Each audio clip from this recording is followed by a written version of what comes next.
Alors, pour vous aider à réaliser l'exercice à l'aide du tableur, donc on est sur une application de l'exercice qui consiste à faire une augmentation en pourcentage.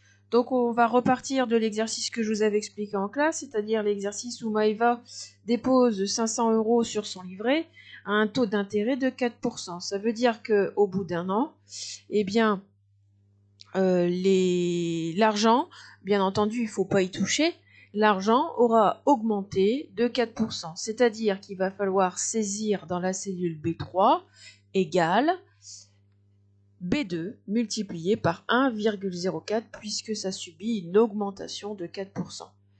Ensuite, on va faire comprendre au tableur qu'on va faire la même chose un certain nombre de fois et on va s'intéresser au résultat qui se passe au bout de 10 ans. Et on voit qu'au bout de 10 ans, on est à 740 €.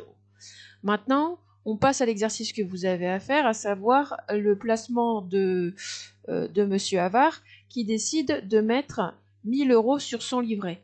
Et on aimerait connaître le taux d'intérêt pour qu'au bout de 10 ans, il passe de 1000 à 2000 €, puisqu'il faut qu'il double son capital. On s'aperçoit donc que 4% ce n'est pas suffisant, et donc il va falloir réfléchir au taux d'intérêt qu'on peut faire. Donc on va mettre par exemple 6%, ça veut dire qu'ici, il va falloir que je multiplie par 1,06. Bien entendu, il va falloir que je régularise, c'est-à-dire que j'étire de nouveau ma formule pour lui faire comprendre qu'à toutes les autres cellules qui sont en dessous, je ne multiplie plus par 1,04 mais par 1,06.